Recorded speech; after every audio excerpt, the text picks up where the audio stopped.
네, 인천방송 시청자 여러분 안녕하십니까? 오늘 4.15 총선 후보자 초청 대담 토론회를 진행할 성기철입니다. 네, 인천방송 4.15 총선 후보자 초청 대담 토론회는 코로나19 사태로 4.15 총선에 대한 그런 관심과 정책 선거가 실종되고 있는 상황을 극복하기 위해서 올바른 선거 그리고 참여하는 선거 문화를 만들기 위해서 마련한 자리입니다. 네, 오늘 대담 토론회는 계양구 갑선거구입니다. 지금 이 자리에 기호 2번입니다. 미래통합당에서 단수공천을 받은 이중재 후보와 함께 진행을 하도록 하겠습니다. 네, 오늘 토론회는 공직선거법 82조를 준수해서 진행한다는 말씀 드리겠습니다. 그럼 본격적인 대담 토론에 앞서 이중재 후보의 양력을 간단하게 소개해 드리도록 하겠습니다. 네, 이중재 후보는 올해 만으로 56세입니다. 네, 고려대를 거쳐서 미국 서든 매소시스트 유니버시티 로스쿨을 졸업을 했고요. 법학 박사입니다. 인천지방경찰청에서 부장검사를 거쳤고 제네바 주재 애교관으로도 근무를 했습니다. 인천시에서는 인천시 법률 자문검사를 역임하기도 했습니다. 자리에 지금 나와 계신데요. 모두 발언을 통해서 우리 유권자 여러분과 먼저 만나겠습니다. 시간은 제가 3분을 드리도록 하겠습니다. 네, 안녕하세요. 인천 계양 갑선거구 미래통합당 예비후보 이중재입니다. 저는 청춘의 대부분을 검사로 재직했습니다. 근데 인천하고는 특별히 인연이 많습니다. 아시겠습니다만은 검사들은 전국 각지를 돌아다니는데 제가 평검사로서 검사 생활을 시작한 곳도 인천지방검찰청이었고요. 그리고 2006년도에 부장검사로 재직한 곳도 인천지방검찰청이었습니다. 그래서 인천과는 상당히 인연이 깊은 그런 후보다 이렇게 우선 말씀드리겠고요. 두 번째로는 저는 공직 생활을 검찰의 영역에만 머무르지를 않았습니다. 첫 번째로 예를 들자면은 우선 아까 소개가 나갔습니다만은 인천시에서 법률 자문검사로 근무한 경험이 있습니다. 이 기간을 통해서 저는 인천시의 여러 공무원분들과 소통하고 화합하면서 근무하는 아주 소중한 기회를 가졌습니다. 이 시기에 저는 법률 자문에 그치지 않고 인천시의 확대간부회의 또는 실국장회의 이런 회의를 제가 주도적으로 일부러 참석을 했기 때문에 그 시절에 행정이 어떻게 돌아가는지도 충분히 경험을 했다고 생각을 합니다. 그리고 2002년도에 우리나라에서 월드컵이 개최가 됐었죠. 그때는 제가 월드컵 조직위원회 법무실장으로 근무를 했습니다. 그래서 주된 업무는 국제축구협회죠. 피파 사람들하고 지적재산권 문제 이런 문제를 어떻게 해결할 것이냐 이런 문제에 대해서 상당히 논의를 했고요. 예를 들면은 피파 사람들은 우리나라 호텔 같은데 미니바에 음료수 같은 거 넣어놓는 것도 자기들의 스폰서 제품이 아니면 뒤로 치워놓으라고 합니다. 이게 우리나라 분들의 정서하고는 맞지 않는 부분이기 때문에 제가 피파 사람들과 당시 여러 가지 협상을 통해서 그런 조정을 하는 그런 역할을 했습니다. 그리고 월드컵 조직위원회는 워낙 우리 국가적인 중대사였기 때문에 정부 각 부처의 공무원들이 파견 나왔고요. 또 민간 부분에서도 많은 부분들이 파견을 나와서 일을 했습니다. 그래서 이 시기에도 저는 정부 각 부처의 공무원분들 그리고 민간에서 오신 분들하고 같이 근무하는 소중한 기회를 가졌다 이렇게 말씀드리겠습니다. 그래서 우선 저를 소개하는 말씀을 드리자면은 저는 우선 법률가로서의 논리로 무장돼 있고 그리고 인천시에서의 경험을 통해서 행정이 어떻게 돌아가는지를 경험도 했고요. 또 중앙부처의 다른 공무원들이 어떤 사고방식을 갖고 이분들과 어떻게 소통해서 어떤 결론을 도출하는 것이 가장 국민들을 위해서 적합한 결론이 될 수 있는지 이런 부분도 경험을 했습니다.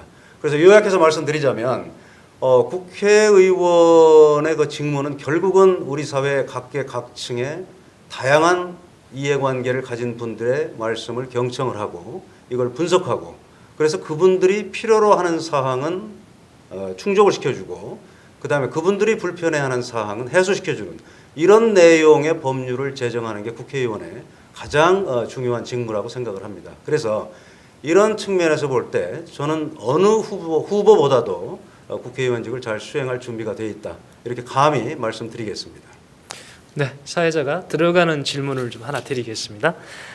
인천은 이제 광역시다 보니까 생활권이 하나로 묶여져 있어서 사실 선거구가 다르게 밀접돼 있거든요. 그래서 크게 선거구의 그 분리에 따른 어떤 그 의미가 다른 지역보다는 좀 작을 수 있습니다. 그렇지만 원래 구상하셨던 지역이 아니라 지금 공천을 다른 지역으로 받으셨습니다. 그래서 약간의 실전에 들어가시면 좀 유불리가 있지 않을까 이렇게 보시는 분들이 많습니다. 후보께서 생각은 어떠신지요? 저는 이번 국회의원직에 도전하면서 제가 해야 할 일을 우선 가장 중요한 일을 두 가지를 지금 꼽고 있습니다. 첫 번째는 우리 사회에서 지금 현 정권에 의해서 민주주의와 법치주의가 아주 처참하게 훼손되고 있다. 또 달리 말씀드리면은 상식과 공정함이 처참하게 무너졌다. 뭐 조국 전 법무부 장관 사건이나 김기현 전 울산시장 선거에 대한 청와대의 개입 의혹 사건, 이 두 사건만 봐도 명확하게 알 수 있듯이 현 정권은 전 정권 사람들에 대해서 수사할 때는 검찰이 이 정도면 된 거 아니냐 했음에도 불구하고 계속 하라고 했어요. 그러더니 막상 현 정권 실세들에 대한 수사가 개시가 되자 이건 뭐 온갖 방법으로 수사를 방해했다고 저는 생각을 합니다. 그래서 이 부분은 서두에서 말씀드렸습니다만 우리나라의 법치주의와 민주주의를 심각하게 훼손시킨 것이고 공정성과 상식을 무너뜨린 일이다. 이렇게 생각을 합니다. 그래서 국회의원이 돼서 이런 일은 반드시 바로잡겠다. 이게 이제 첫 번째 제 출마의 변이고요. 그다음에 두 번째로는 저희 그 계양 갑 지역에 특히 그 근로자분들뿐만 아니라 소상공인 자영업자들 이렇게 가서 얘기를 들어보면은 정말 이분들의 경제적인 상황도 처참하게 무너져 내렸습니다. 특히 뭐 최근에는 코로나 사태로 인해서 더욱더 비참한 상황이 지금 진행되고 있는데요. 그래서 이 부분도 제가 바로잡겠다. 이런 두 가지 목표이기 때문에 이런 두 가지 목표. 그러니까 첫 번째는 상식과 공정함을 반드시 회복시키겠다. 그리고 사회적, 경제적 약자분들의 권익을 대변해야겠다. 이거기 때문에 지역에 관계없이 이건 공통된 목표일 수가 있고요. 특히 우리 그 계양 갑 지역에는 적합한 목표라고 생각을 합니다. 그래서 아무런 문제가 없다. 우선 그 말씀을 드리고요. 그 다음에 두 번째로는 제가 이제 처음에 출마를 고려했던 지역은 뭐 다른 지역이었습니다만은 면접을 하는 과정에서 저희 그 미래통합당 관계자분들 그리고 이제 공천관리위원회 위원분들, 뭐 위원장님도 마찬가지시고요. 이런 말씀을 하시더라고요. 지금 인천에 출마 후보자를 이렇게 좀 고려를 하고 누가 적합한지를 좀 검토를 해보니까 제가 원래 출마를 생각했던 지역에는 인재들이 몰리는데 그러다 보니까 다른 지역은 적합한 인물이 좀 부족하다. 그런데 이중재 당신은 계양 갑 지역에 가서 충분히 해볼 수 있는 거 아니냐. 한번 당을 위해서 해봐라. 이런 말씀을 들었습니다.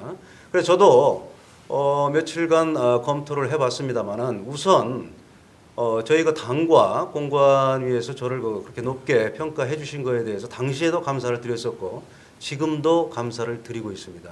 그래서 이런 배경에서 제가 이쪽 지역 출마를 결심하게 된 거기 때문에 이쪽 계양 갑 지역이 특별히 불리하다 이렇게 생각하지 않고요. 그리고 반드시 저희 그 당에서 생각하신 것처럼 그 기대에 부응해서 계양 갑 지역을 탈환해서 기대에 부응하도록 그렇게 할 계획입니다. 네. 지금 후보께서 이 국가적인 문제를 해결해야 되는 게 또 국회의원의 역할이고 임무이기 때문에 그런 거는 모든 전 지역이 모든 국내 선거구가 다 통하는 문제고 그리고 당에서 계양구 갑에 대해서 전사적 개념으로 보내신 것처럼 말씀을 하시는데 하여튼 당에 간곡한 요청이 있었고 또 이쪽에 주민들을 위해서 할 수 있다 이렇게 해서 출마하셨다고 지금 말씀하셨는데요. 충분히 이해가 됐습니다. 그리고 지금 뭐 전 국민이 코로나19로 몸살을 앓고 있습니다. 뭐 안 여쭤볼 수가 없는 건데요. 지금 정부가 잘 대응을 하고 있는 건지 또 못하고 있다면 어떤 부분이 좀 아쉬운 건지. 예. 지금 초창기부터 예, 지금은 저는 뭐 그런 대로 잘 되고 있다고 판단을 하고 있습니다. 그런데 제가 드리고 싶은 말씀은 이건 지금 코로나19 사태는 기본적으로 의료 보건 문제입니다. 이걸 전문가들한테 맡겼어야 됐어요. 처음에 기억하시겠습니다만 우리 대한의사협회에서도 지금 중국으로부터의 입국을 철저히 차단하고 증상이 있는 분들은 철저히 격리시켜서 검사를 해야 된다. 이런 제안을 정부에 6차례나 했습니다만 그거 다 무시했지 않습니까? 이거는 저는 정치로 의료, 보건 이런 전문 분야를 오염을 시켰다. 이렇게 감히 말씀드리겠습니다. 무슨 말씀이냐면 제가 뭐 정확한 속은 뭐 알 수 없겠습니다만은 지금 우리가 흔히 얘기 나오는 것이 중국의 눈치를 지나치게 본 거 아니냐. 그리고 시진핑 주석의 방안을 통해서 북한 문제의 어떤 뭐 타겟점, 이렇게 돌파구 이걸 좀 찾으려는 의욕이 너무 강한 나머지 지금 중국으로부터의 입국을 처음부터 차단하지 못했던 것이 아니냐. 저는 뭐 그렇게 생각을 합니다. 그래서 이런 부분을 저는 정치로서 전문 분야인 보건 의료 분야를 오염시켰다. 그래서 이런 부분만 아니었더라면은 우리가 보다 더 철저하게 방역을 해서 지금 이렇게 코로나19 사태가 확산되지 않을 수 있었다. 이렇게 말씀드릴 수 있겠고요. 그리고 두 번째로는 지금은 우리 세계보건기구에서도 우리가 잘하고 있다. 이런 평가를 하고 있는 것 같아요. 그러면 처음부터 보건의료 전문가에게 맡겼더라면 얼마나 좋았겠습니까? 우리 지금 의료진 수준 세계적인 수준 아니에요. 그런데 왜 그런 전문가들의 의견을 경청을 안 하고 엉뚱하게 정치적인 고려를 해서 좀 잘못된 정책을 쓴 것이 아니냐. 저는 그렇게 판단을 하고요. 지금 보니까 어제 국회 본회의에서 11조 7천억 원의 긴급 추경 예산안, 코로나19 사태 대응하기 위해서 이게 통과가 됐다고 해요. 이거 뭐 당연히 해야겠죠. 우리 국민들이 이렇게 고통받고 있는데 정부가 손 놓고 있으면 어떻게 하겠습니까? 그렇지만은 이 부분도 처음부터 전문가들의 의견을 들어서 했더라면은 이런 예산 안 들여도 되는 거 아니겠어요? 지금 예산이 필요하긴 하지만 결국 이 예산이 뭡니까? 국민 세금 아니겠어요? 그런데 이걸 처음부터 했더라면은 이런 예산 들이지 않고도 우리 국민들보다 편안하게 해줄 수 있었을 것 같은데 아까 말씀드린 것처럼 정치로 그런 전문 분야를 오염시켰다. 이런 거기 때문에 저는 이 사태가 조기에 막을 수 있었던 것을 막지 못하고 악화되는 것을 방치했다. 저는 그렇게 말씀드리겠습니다. 그리고 앞으로도 보완해야 될 부분은 저는 그래요. 저는 보건의료 전문가가 전혀 아닙니다. 그렇지만은 저는 국회의원이 될 경우에 전문가들 의견 충분히 듣고 그게 타당하다. 그러면 그분들 적극적으로 지원해 주겠어요. 이게 국회의원의 역할이고 정치가의 역할이지. 정치적인 목적 때문에 오히려 전문가의 의견을 거꾸로 하는 거는 이거는 해서는 안 될 일이라 저는 그렇게 생각을 합니다. 네, 초기에 보건의료 전문기관 전문의의 말을 듣지 않고 정치적으로 오염이 되면서 이 코로나 사태를 좀 어렵게 풀고 가고 있다 이런 지적이신 것 같아요. 네. 그 계양 갑 지역도 지역에 풀어야 될 산재된 숙제가 많이 있습니다. 그래서 저희가 공약을 중심으로 저희 지금 후보자께 집중 질의 좀 해보겠습니다. 먼저 계양구는 그 성격이 서울 쪽에 이렇게 출퇴근하시는 분들이 많으시죠. 그렇죠. 네. 그러다 보니까 이분들께서 그 교통망에 대한 관심은 참 많으신 것 같아요. 이런 과정이 이제 추진이 되고 있는 부분이 홍대 입구에서 원종을 연결하는 그 서부광역철도 이 부분의 이 서부광역철도를 계양까지 연장하는 이런 방법이 좀 논의가 되고 있습니다. 필요하다고 많이 인정들 하시는 부분인데 이를 실현하기 위한 혹시 후보의 그 구체적인 방안을 갖고 계시면 안내를 해주시죠. 예, 그래서 저 부분은 이렇습니다.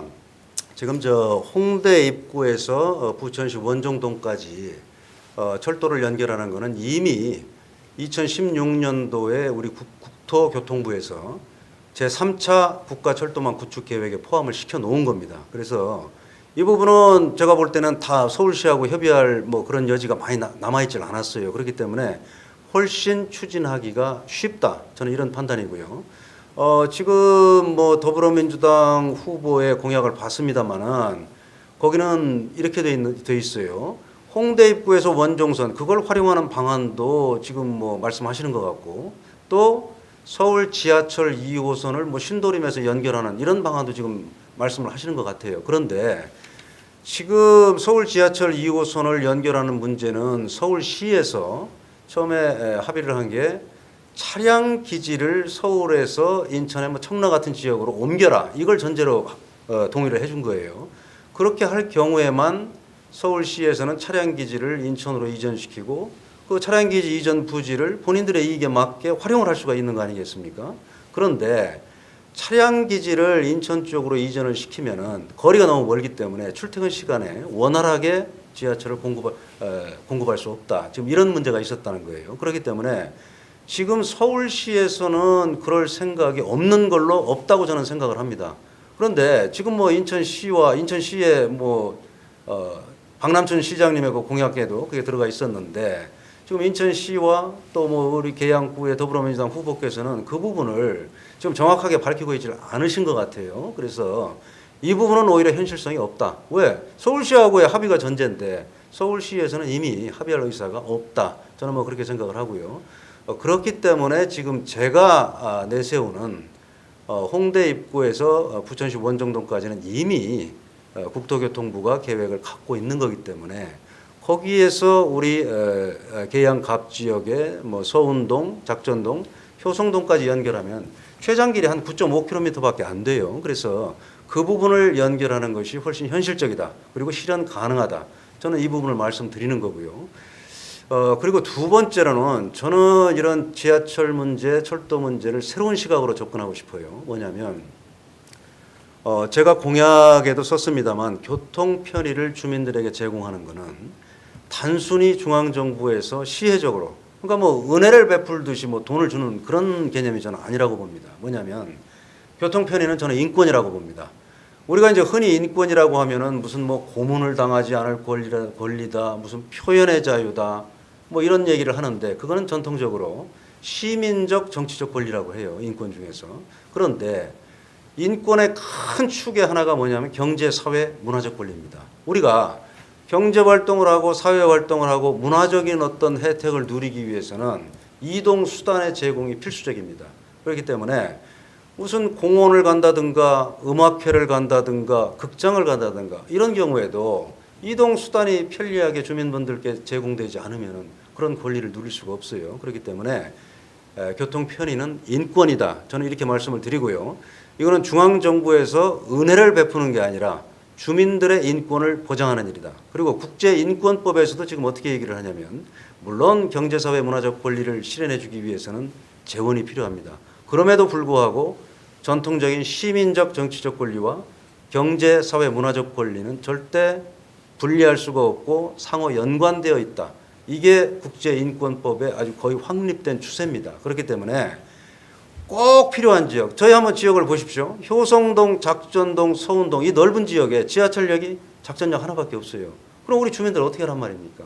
그렇기 때문에 이건 중앙정부에서 우리 계양 갑 지역 주민들의 인권을 보장하고 실현해 주기 위해서 반드시 해야 될 사업이다. 저는 이런 논리로 중앙정부를 설득할 계획입니다. 네, 이거 제가 조금 그 이해를 돕기 위해서 좀 추가 질문 좀 드려야 될 것 같습니다. 홍대 입구에서 원정 간의 그 철도 구간은 서울시가 추진하는 거죠? 아니죠. 그거는 예. 이미 국토교통부에서 네. 2016년도에 제3차 네.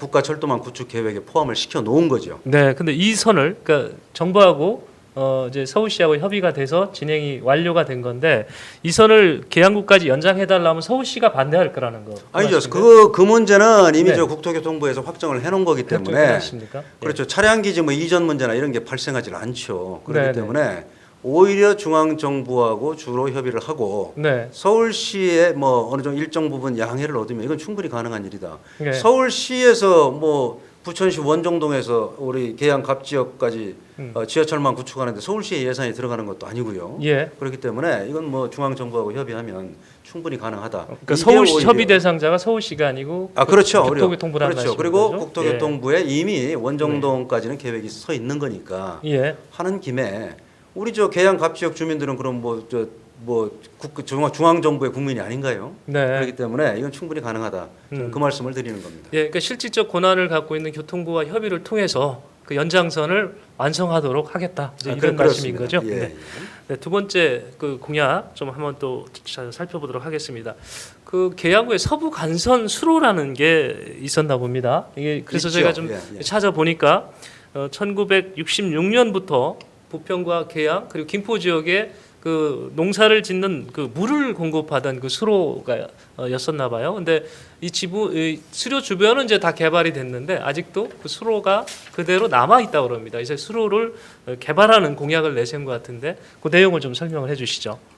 지금 말씀하신 대로 그 뭐 우리 서부간선 수로는 뭐 계양 지역, 부평 지역, 김포 지역에 원래 농업용수를 공급하던 지역이었죠. 그러니까 농경지였으니까요, 과거에는. 그렇지만 지금은 주택 밀집 지역이 됐습니다. 그래서 저도 현장에 여러 차례 가봤는데 지금도 그 지역에서 주민분들이 그 물이 조금 있어요. 그 주변으로 해서 이제 산책도 하시고 운동을 하시는 그런 공간입니다. 그런데 가보니까 지금 물의 수로 깊이도 굉장히 낮고 그 다음에 거기에 뭐 잡목들 좀 뭐 엉켜 있고 수질도 좋지가 않아요. 그래서 이걸 확인해 보니까 우리 이미 2012년도에 뭐 친수공간 조성 사업이라고 해서 좀 사업을 했어요.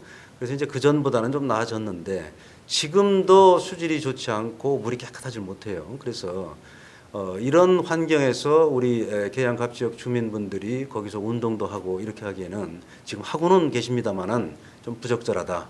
그렇기 때문에 보다 그 하상을 준설하고 그다음에 물도 좀 깨끗하게 더 흐르게 하고 그래서 이렇게 깨끗한 환경을 바탕으로 해서 그 주변에 뭐 체육 시설도 좀 만들고요. 이렇게 해서 주민분들이 보다 쾌적한 삶을 영위할 수 있도록 그런 사업을 하겠다. 이게 바로 서부 간선 수로 친수공간 조성 사업이 되겠습니다.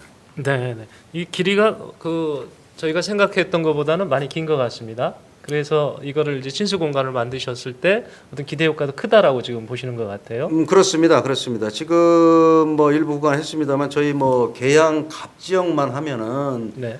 사실은 뭐 그렇게 길은 구간은 아니에요. 네. 하는데 하는 김에 예. 지금 뭐 계양 을 지역이나 결국은 굳이 말씀드리면 우리 뭐 계양 갑 지역에서부터 저쪽 규련동까지 전부 하는 걸로 그렇게 추진을 해서 제가 뭐 국회의원이 된다고 해서 뭐 계양 갑 지역 주민분들을 위해서 물론 일을 해야겠습니다만은 거기만 딱 하고 나머지는 안 하겠다 이런 건 아닙니다. 네, 알겠습니다. 그럼 이 대목에서 좀 이 질문을 해볼게요. 그럼 후보께서 꼭 21대 국회에 등원을 하셔야 되는 이유가 있습니까? 저는 그건 처음에 말씀드린 것 같아요. 뭐냐면 우리 사회의 상식과 공정함이 너무나 처참하게 무너졌다. 그리고 패스트트랙 법 중에 하나인 공수처법이 통과가 됐는데 이게 원안보다 더 악법이 됐어요. 뭐냐면 모든 수사기관은 고위 공직자에 대한 범죄 혐의를 포착했을 때는 공수처에 통보하도록 되어 있습니다. 그러면 갑자기 그 조항을 왜 넣었을까? 저도 참 고민을 많이 해봤는데 답은 하나예요. 지금 예를 들어 검찰이 정권 실세에 대해 수사를 하면서 검찰에 여러 가지 주문을 넣는데 검찰이 말을 안 들어요. 그러면 일단 고위공직자에 대한 수사를 한 검찰은 공수처 법에 의해서 공수처에 통보를 해야 됩니다. 우리가 이런 수사를 하고 있어요. 하고 통보를 하면은 그러면 공수처법에는 또 다른 조항이 뭐가 있냐면 고위공직자 범죄에 대해서는 공수처에서 사건을 가져갈 수가 있습니다. 자, 검찰 당신들이 수사하고 있는데 우리한테 넘겨 하면 검찰은 넘기게 돼 있어요. 그러면 이게 잘못 운영되면 결국은 정권 실세에 대해서 검찰이 마음에 들지 않는 수사를 하면은 우리한테 넘겨 해서 유야무야 시켜버릴 이럴 소지가 굉장히 크게 됐습니다. 그래서 이런 처참한 민주주의 법치주의를 무너뜨리는 일에 대해서는 무엇보다도 그 내용을 잘 알고 분석하고 그 분석을 기반으로 대처를 해야 되기 때문에 법률가인 제가 뭐 모르겠습니다. 뭐 전국적으로 가장 뭐 우수한 후보다 이렇게는 말씀드릴 수 없을지 모르겠습니다만은 하여튼 누구보다도 적합한 후보가 아니냐 이렇게 생각을 하는 거고요. 그리고 이제 계양 갑 지역에 서두에 말씀드렸습니다만은 사회적 경제적 약자분들이 많이 거주를 하신다 이렇게 말씀을 드렸죠. 그래서 이분들의 권익을 보호하는 일도 제가 법률가로서 뭐 검사 또 변호사로서 오랫동안 활동을 해왔기 때문에 이분들의 권익을 보호하는 일에도 제가 가장 효과적으로 그리고 적절히 대처를 할 수 있다 이렇게 생각을 하는 겁니다. 상대 후보에 대한 평가도 좀 해주시죠. 상대 후보 훌륭하신 분이죠. 그리고 저 뭐 네. 4년 동안 지역에서 네. 열심히 일한 분이시기 때문에 네. 그분에 대한 뭐 평가를 제가 섣불리 하는 거는 우리가 흔히 하는 얘기대로 좀 뭐 주제 넘은 제 범위를 벗어나는 일 같고요. 어쨌든 그분과 제가 선의의 경쟁을 통해서 깨끗한 선거를 하도록 하겠습니다. 네, 계양 주민들의 그 생활과 밀접된 공약도 좀 내놓으셨던데 그 중에 하나 제가 눈에 띄는 것이 계양구에 청소년 문화의 집을 건립하겠다 이런 공약이 있었습니다. 이 계획, 구체적인 방안 좀 아울러 설명해 주시죠. 예, 지금 보면은 계양 을 지역에는 청소년 센터가 하나 있어요. 그런데 이 갑 지역에 보니까 하나도 없더라고요. 그래서 이거는 좀 뭔가 불균형이고 청소년들의 건강한 정서 함양 그리고 이제 여가 활용을 위해서는 이런 공간이 필요하다. 그러니까 이제 거기서 무슨 진로 체험을 할 수도 있고 또 무슨 뭐 자기들 취미 생활을 할 수도 있고 이런 공간이 필요하다. 그래서 이런 공약을 내세우게 된 거고요. 건립 방안은 저는 뭐 충분히 할 수 있다고 봐요. 우리 계양 갑 지역의 각종 뭐 주택 재개발이나 뭐 이런 사업들이 활발하게 이루어지고 있습니다. 물론 뭐 계획만 세우고 그 다음 단계로 나가지 못하는 이런 지역도 뭐 상당수 있습니다만은 어쨌든 저는 뭐 이렇게 생각을 해요. 그런 조합에서 이런 재개발 사업을 통해서 상당한 뭐 이익을 받는 부분이 저는 있다고 생각을 합니다. 그래서 그 이익의 일부분만이라도 우리 지역 사회를 위해서 환원할 수 있는 방법이 좀 있지 않을까. 물론 뭐 그분들에게 뭐 강제로 그렇게 할 수는 없겠죠. 그렇지만은 충분히 그런 부분은 동의를 얻을 수 있기 때문에 예를 들어서 뭐 우리 뭐 구에 기부 체납하는 방식으로 그 이익의 일부를 뭐 토지가 됐든 건물이 됐든 할 수 있기 때문에 이런 거를 활용해서 우리 지역 사회의 그 청소년들을 위해서 청소년 문화센터를 충분히 건립할 수 있다. 그렇게 생각을 하고 이런 공약을 내건 겁니다. 네, 아울러서 장애인에 관한 그 공약인데요. 그 계양구에는 장애인 복지 시설이 없습니까? 지금 뭐 특별한 게 없어요. 그리고 저 부분은 조금 이제 와전된 부분도 있는데요. 예. 저는 뭐 장애인 분들의 권익 당연히 보호할 겁니다. 그런데 제 원래 취지는 저게 아니고 복지센터가 아니고 지금 장애인 분들도 어렵고 우리 계양 갑 지역에 제가 파악을 해보니까 한 14,000분 정도가 계세요. 네. 그래서 이분들의 권익을 어떻게 하든 보호를 해드려야겠다. 그리고 이제 서두에 말씀드리는 것처럼 지금 제 생각으로는 지금 현 정부의 좀 뭐 이론만 앞선 탁상머리 행정으로 인해서 지금 뭐 근로자는 물론이고 소상공인 자영업자 같이 동반 몰락하고 있다. 제가 파악한 현상은 그렇습니다. 그래서 장애인분들 그리고 소상공인 근로자 자영업자 이렇게 지금 어려움을 겪고 있는 분들을 위해서 제가 제 전공이 법률 아니겠어요? 그렇기 때문에 이런 분들을 위한 법률 상담 센터를 개설해서 좀 운영해 보자. 좀 이게 좀 장애인 복지센터로 조금 이 와전이 된 것 같은데요. 장애인분들만에 한정된 게 아니고 이런 그 사회적 경제적인 약자분들 어려움에 처한 분들을 전부 포괄하는 이런 분들에 대한 법률 지원을 통해서 이런 분들이 좀 재활의 기회를 누릴 수 있도록 그렇게 할 계획입니다. 네, 그 사회적 약자, 계양구에 거주하고 있는 사회적 약자의 법률 상담, 법률 지원 그런 할 수 있는 어떤 공간을 만들어 주고 싶다 그런 말씀이신 거죠? 네, 알겠습니다. 저희가 공약 파악을 조금 잘못된 부분이 있었네요. 이 부분은 수정을 해서 이해해 주시기 바랍니다. 지금 공약과 관련해서 그리고 국가 정책과 관련돼서 여러 가지 답변을 해주셨는데 혹시 다 좀 누락된거나 좀 아쉬운 부분이 있으신가요? 예, 제 마지막이죠. 네, 제가 마무리 발언은 예, 별도로 드리겠습니다. 네, 예, 마무리 발언으로 말씀드리겠습니다. 예. 지금까지 좀 말씀을 드렸습니다만은 저는 법률가로서 지금까지 근무를 하면서 절제와 근면이 몸에 밴 사람이라고 말씀드리겠습니다.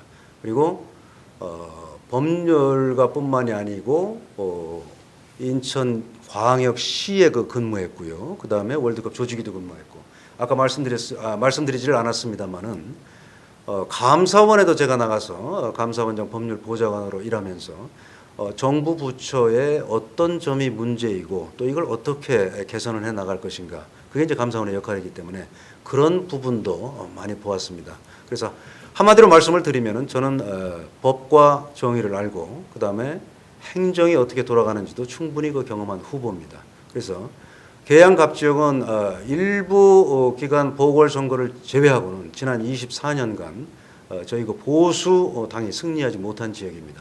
그런데 계양 갑 지역 유권자분들 한번 생각해 보십시오. 그렇게 한쪽에만 너무 몰려서 승리를 하게 되면은 이건 뭐 바람직하지 못하다. 우리 절대 권력은 절대적으로 부패한다 이런 말도 있지 않습니까? 그렇기 때문에 이번에 미래통합당 후보인 저에게 반드시 그 기회를 주셨으면 합니다. 제가 유권자분들의 기대에 부응해서 꼭 보답하도록 하겠습니다. 감사합니다. 네. 마무리 발언 함께 해주신 걸로 제가 이해를 하고 오늘 토론회를 마무리 좀 하겠습니다. 네, 인천방송이 준비한 4.15 총선 후보자 초청 대담 토론회 오늘은 기호 2번입니다. 미래통합당 계양 갑지구 지금 단수공천을 받으신 이중재 후보와 함께 진행을 했습니다. 오늘 대담 토론회가 우리 이 지역 유권자들께 소중한 표를 행사하는데 도움이 됐으면 합니다. 공약 꼼꼼히 살펴보시고요. 또 타 후보하고도 비교 한번 해보시기 바랍니다. 지금까지 시청해주신 여러분 고맙습니다. 대담 토론회를 모두 마치겠습니다. 감사합니다. 네, 수고하셨습니다. 네.